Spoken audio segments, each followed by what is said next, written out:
n'allez pas avoir à Kinkole les écoles climatisées comme à Gombe. Comme quel colon? Boboto n'est pas climatisé. Et Boboto, nous avons visité Boboto, même Boboto primaire. Certains parents regrettaient même. L'enseignement, oui, l'encadrement, oui. Mais l'école ne répond pas à la modernité, quand même. Bon, là, je n'ai pas... Il n'y a aucune école catholique qui a climatisé ces salles de classe ici à Gombe. Vous l'affirmez? Ouais. Vous pouvez nous bon, de toutes les façons... Non, là, je vous ai dit, je n'ai pas vérifié. Okay. Mais je vais dire ceci, les standings, allez voir les écoles du pays. Ouais. Vous verrez même là où on étudie sous l'arbre. Mais vous n'allez pas me dire me contredire que les conditions des infrastructures de Boboto sont les mêmes que des écoles officielles. Mais vous êtes contre l'injustice sociale. Oui, on est contre l'injustice sociale. Mais l'Église ne peut pas créer des classes, des différentes classes, classes moyennes et classes de Voilà pourquoi le cardinal Monsengo avait créé cette péréquation-là, pour éviter cette injustice-là. Il faut que l'IGF vérifie également si ces fonds-là a été bien orientés. C'est son travail. Encore bien. Voilà. Monsieur l'abbé, vous êtes d'accord pour qu'il y ait un travail de révisitation de cette réforme de la gratuité, parce qu'avec des marches, voire les écoles catholiques qui font sortir les élèves pour les marches. Je crois qu'il n'a pas révisité, c'est-à-dire ce qui a été projeté, si ça a été mis en application, je crois qu'on allait vers la solution. Le problème, c'est simplement, c'est pas mise en application, c'est hausser les salaires. Oui, hausser le salaire au niveau en respectant les paliers, en tenant aussi compte de la valeur de la monnaie qui a chuté. Quelqu'un dit, les évêques maîtrisent bien la situation sociale parce qu'ils comprennent combien les fidèles donnent leurs offrandes. Ça dépend aussi de la vie sociale. Ouais. Lorsque vous constatez que les offrandes que les fidèles donnent, est-ce que ça répond à certains standings pour également dire au gouvernement de revoir les salaires, d'autant plus qu'il y a eu la Covid-19, il y a eu la situation économique morose, et aujourd'hui demander, est-ce que les évêques comprennent aussi la réalité? Non, bien sûr, mais pourquoi est-ce que leur dernier message avait quand même un ton assez sévère? C'est justement parce qu'on est dans une situation de crise, aggravée par, ils l'ont écrit, par la Covid-19, mais les dirigeants ne semblent pas se concentrer là-dessus. Et c'est plutôt la dispute. Bon, c'était notre chapitre. Mais les évêques sont réalistes. Les évêques ne vivent pas au ciel. Okay. Ils ne vivent pas au ciel. Alors, nous quittons la gratuité de l'enseignement pour parler de cette opération que le cardinal Fridolin Ambongo a lancée. C'est-à-dire pas d'enseignants non catholiques dans des écoles catholiques. Pourquoi? Bon, c'est d'abord faux ce que vous dites, parce qu'il y a des enseignants non catholiques dans les écoles secondaires, conventionnés catholiques au niveau secondaire, et je crois que... L'école primaire. Oui, voilà, non, mais c'est important que je commence par là. Je crois que nous sommes, si pas l'unique réseau, c'est un des rares réseaux qui accepte au niveau secondaire des écoles qui sont de notre confession, d'autres enseignants. Okay. Au niveau de l'université catholique, qui est notre université privée, vous trouverez, tout le monde n'est pas catholique et pratiquant. Okay. Je crois que nous sommes, je dirais même l'unique au respect de la Constitution. Qui accepte les autres. Au respect de la Constitution. Voilà. Alors, au niveau le problème se pose au niveau de l'enseignement de base. Voilà. Parce que ce n'est pas pour rien que nous sommes une école conventionnée catholique et non conventionnée musulmane. J'aimerais que vous étendiez vos enquêtes aussi dans d'autres confessions religieuses. Et même les parents qui envoient leurs enfants, ils veulent qu'ils bénéficient de l'éducation catholique. Alors, la convention avec l'État consent à l'Église d'enseigner le cours de religion. D'enseigner le cours de religion aux élèves. Alors, et c'est l'enseignant qui enseigne tous les cours à l'école primaire. À ce niveau-là, c'est tout à fait indiqué que l'enseignant soit catholique. Comment est-ce qu'un enseignant, un musulman, enseignant dans l'église catholique, dans une école conventionnée catholique, va donner le cours de religion prévu? Comment est-ce que quelqu'un qui vit dans une église, qui a la spécialité d'attaquer l'église catholique, puisse éduquer les enfants selon la foi catholique, mais il risque de détruire même la foi, l'éducation des catholiques convaincus qui sont là-dedans. Donc le problème, c'est à ce niveau-là. Mais ces enseignants ne sont pas des enseignants des catholiques, ce sont des enseignants de l'État. Ce sont des enseignants de l'État. C'est l'État qui vous donne ces enseignants. Oui, l'État qui nous donne. En fait, vous entrez dans un secteur qui n'est pas le vôtre. Le problème est d'abord nôtre. La responsabilité est nôtre. Parce que l'État ne nous impose pas les enseignants engagés. C'est nous-mêmes qui avons engagé. C'est là où j'ai dit quelque part la responsabilité est nôtre. C'est nous-mêmes qui avons engagé ces gens-là qui ne devraient pas l'être. En fait, le cardinal Fridolin veut simplement corriger. Et cette correction tient aussi compte des droits des enseignants. C'est-à-dire, le cardinal ne dit pas qu'il va renvoyer à la maison les enseignants qui ne sont pas catholiques qui enseignent, mais il dit simplement qu'ils doivent enseigner. Donc, non, encore moins, nous sommes l'église qui respecte la liberté de religion. Il y a même des décrets conciliaires là-dessus, mais il y a quand même lieu de trouver des solutions pratiques. Vous êtes d'accord avec moi que ces enseignants ne sont pas les enseignants des catholiques? Voilà pourquoi, oui, on est conscient, voilà pourquoi il n'est pas question de les renvoyer littéralement à la maison. C'est plus qu'on est conscient que ce sont des agents de l'État. Donc vous demandez... Donc on peut négocier avec l'État. Vous les exigez de devenir catholiques? Non. Le problème... Non. Bon, s'ils n'acceptent pas de devenir catholiques, qu'est-ce que vous allez faire? Mais il y a plusieurs solutions. Là où c'est possible, on peut envoyer un enseignant au niveau secondaire, qui en a la capacité. On peut aussi négocier avec les prophètes. Nous avons beaucoup de catholiques qui sont dans les écoles officielles. Alors voilà, bon, nous on est habitués à ces problèmes. Vous êtes d'accord que la Constitution ne vous permet pas à ce niveau-là?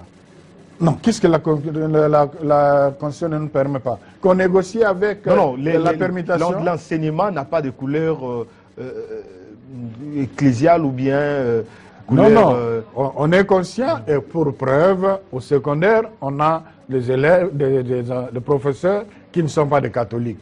Et je vous dis, je crois que nous sommes l'unique confession, l'unique réseau confessionnel qui accepte ça.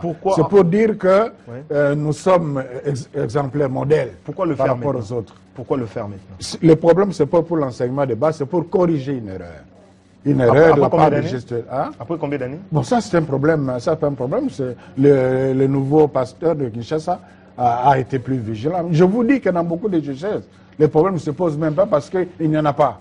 Donc, monsieur le cardinal Fridolin Ambongo veut corriger l'erreur commise par le cardinal... Ce n'est pas le cardinal Monsengo, ce n'est pas le cardinal Monsengo, ce sont les gestionnaires. Ok. Est-ce que... Non. Sous l'œil de qui? Non, c'est trop demandé au cardinal. C'est plus que maintenant le problème se fait sentir. Non, ça vraiment vous trompez. Ok. Ouais. Alors, vous êtes d'accord si le gouvernement refusait que vous puissiez entamer ces schémas-là? Le gouvernement ne peut pas nous empêcher, par exemple, de trouver une solution à l'interne, de prendre un enseignant de primaire, le maître, qui garde tous ses avantages. C'est le gouvernement qui vous donne ces agréments ne peut pas... Le gouvernement ne peut... Non, on a quand même une responsabilité. Il y a quand même un pouvoir donné aux gestionnaires. Et là, disons, ça se fait dans le respect des normes de la Convention. Vous ne craignez pas que toutes les... Aujourd'hui, si un enseignant vient chez nous, il est polygame. C'est tout à fait normal. C'est tout à fait normal qu'on trouve une solution. Et s'il est dans le mariage pour tous? Et ça, par exemple, donc un enseignant qui n'affiche pas... Qui est dans l'homosexualité? Excusez-moi de parler de ça un peu. Bon, là, vous commencez à vous perdre. À vous perdre. Normalement, je vais dire bref, un enseignant qui est immoral, manifestement immoral, nous ne l'acceptons pas dans nos écoles. Merci beaucoup. Donc, il y a des tests en dehors de la capacité d'enseigner. Il y a des tests que... Non, mais la moralité se vit, se constate. Ok. Alors, parlons maintenant de la politique en République démocratique du Congo.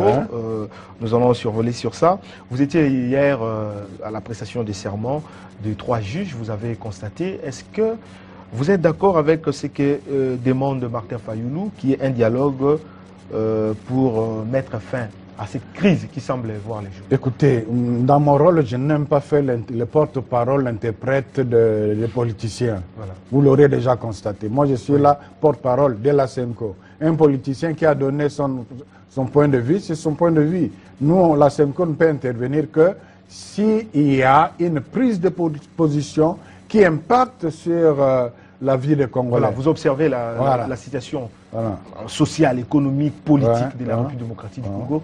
Il y a des avancées, des reculs. Est-ce qu'il y a des stratégies à mettre en place pour ramener le pays à un certain développement? Bon, ne demandez pas à la SENCO de faire ce que doit faire le gouvernement. Okay. La SENCO est là pour veiller à la bonne gouvernance. Que ce soit la cohabitation, que ce soit la coalition, ça n'intéresse pas la SENCO. La SENCO est intéressée quand cette cohabitation ou quand cette coalition ne fait pas ce qu'elle devrait faire pour la population, les brebis que le Seigneur leur a confiées. Après vos observations, vous pensez que le pays est en berne? Bon, vous avez lu le dernier message des évêques qui ont fait une prolongation de messages. Faisons un peu l'histoire.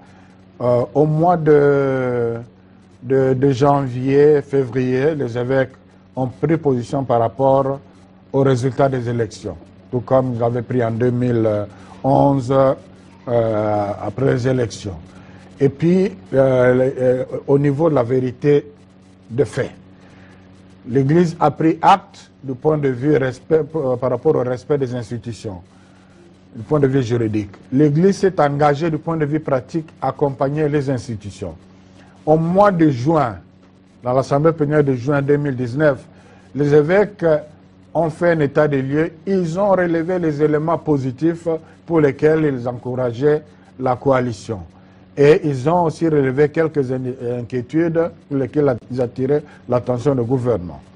En février 2020, les évêques ont constaté que cette coalition, dont le travail donnait quand même quelques signaux d'espoir, s'est illustrée par de querelles intestines.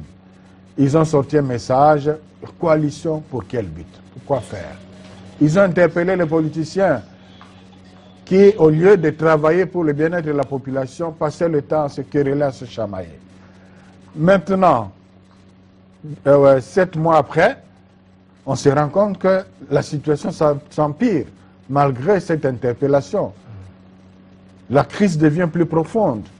On est dans une situation où, dans l'environnement, dans la situation actuelle, on ne peut rien espérer de la coalition, tellement que la crise est profonde. Voilà pourquoi ils ont éveillé la conscience, réveillé la population pour qu'ils prennent ses responsabilités de façon à amener, ce n'est pas une rébellion, à amener les dirigeants à comprendre que non, le peuple ne peut pas prêt à accepter n'importe quoi. Voilà, donc... vous avez consulté le peuple? Comment vous avez constaté que le peuple n'est pas d'accord? Hein? Mais nous sommes... Non, quoi? Vous êtes de la Est-ce que vraiment il faut consulter le peuple pour savoir que le chômage augmente? Il faut consulter le peuple pour savoir que les gens ont plus faim qu'avant? On est les bons pasteurs connaissent les brebis. Ok, voilà. Bien dit. Alors, monsieur l'abbé, vous êtes sur ce point-là, eu égard de tout ce qui précède, vous êtes pyromane ou bien vous êtes dans la situation d'obtempérer, de chercher à ce que... Nous sommes des prophètes. Des prophètes. Oui, donc les évêques exercent leur mission prophétique. Avec ce qui se passe aujourd'hui, vous pensez avoir raison au pays, ce qui se passe aujourd'hui au pays? Oui, par rapport à notre position, à la position de pasteur, oui. Le pasteur, un prophète, c'est la sentinelle, à l'heure de la sentinelle de ces brebis. Et c'est ce que font les évêques jusque-là. Et là, il doit encourager à annoncer le bien. Il doit dénoncer le mal. C'est ce que font les évêques. Donc, ils ont raison par rapport à leur mission. Donc, vous pensez continuer encore à dénoncer le prochainement Syrien? C'est une mission inhérente à la vie du pasteur. Ça ne changera pas. Demain, la majorité peut changer. Si cette majorité continue à se comporter comme avant, les prophètes seront là pour dire non. S'ils font bien, ils seront là pour dire bravo. Continuez dans ce sens-là. Donc, l'Église n'a pas de couleur. Monsieur l'abbé, la couleur, c'est la vérité. La couleur, c'est la charité. Vous pensez dire la vérité, rien que la vérité. Ouais. Vous ne pensez pas être à la base du soulèvement de la population? Non, non, on n'est pas à la base du soulèvement de la population, mais nous sommes à la base de l'éveil des consciences. Nous voulons être à la base de l'éveil des consciences de la population parce que une chose reste vraie et c'est une conviction pour nous. Les évêques l'ont écrit. La situation s'améliorera les jours où ceux qui sont au pouvoir comprendront que pour y demeurer ou pour y accéder, ils doivent servir les intérêts de la population. Tant que ceux qui sont au pouvoir croient que pour y rester, il suffit d'aller dans les combines, il suffit de satisfaire celui qui a parrainé ma candidature, le peuple sera toujours oublié. Donc que les évêques s'engagent à réveiller ce peuple qui dort, à l'inviter à être debout pour ne pas se faire prendre en otage par une minorité, je crois que c'est une responsabilité pastorale qui doit être louée. Vous n'êtes ni sapeur-pompier, ni pyromane. On peut être sapeur-pompier si la situation brûle comme dans l'axe de l'édification de la paix. On l'a été d'ailleurs dans le cadre de la médiation. Le pays allait s'enflammer. Alors, si vous pouvez lancer un message aux enseignants qui continuent avec des grèves alors qu'ils sont payés chaque mois et l'Église catholique n'a jamais donné le mot d'ordre pour que ces enseignants fassent sortir même les élèves pour aller dans des marches. En ce qui nous engage, la SENCO soutient la gratuité de l'enseignement. La SENCO encourage tous les gestionnaires des écoles à s'inscrire dans la logique de la gratuité. Alors, quant aux questions, aux difficultés sociales que je ne maîtrise pas, je ne vais pas donner mon ordre dans ce sens-là. Parce que c'est vous qui me dites... Dans ce que vous dites là. Non, non, parce que vous me dites qu'ils sont payés. Je ne l'ai pas vérifié. Oh là.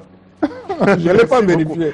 Souvent des questions éducatives, vous ne maîtrisez pas tout, mais des questions sociales, économiques et politiques. Là, le nombre des enseignants nouvelle unité non payés, on va vous le dire. Mais payés, vous ne maîtrisez pas. Hein? Mais quand ce mois-ci ils ont été payés à telle date, la SENCO est très haut niveau pour...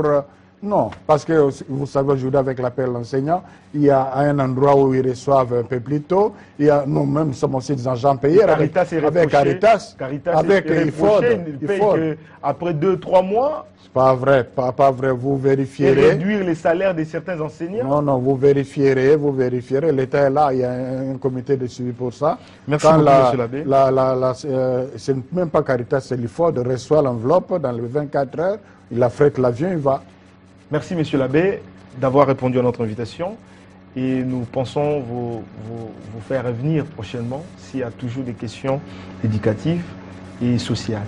Ouais, bon, j'aimerais vraiment, quand j'aurai les éléments, pour voir ce que l'Église apporte au niveau de la santé, en termes de contribution matérielle, vous comprendrez que nous sommes une Église qui sert et non qui se sert. C'est pour cela que vous exigez un fonds conséquent pour vos enseignants, afin que l'Église se retrouve également. L'Église, c'est le peuple de Dieu, afin que le peuple de Dieu se retrouve. Merci, voilà. Monsieur l'abbé. Mesdames et messieurs, merci de nous avoir suivis et à la prochaine. Je vous en prie.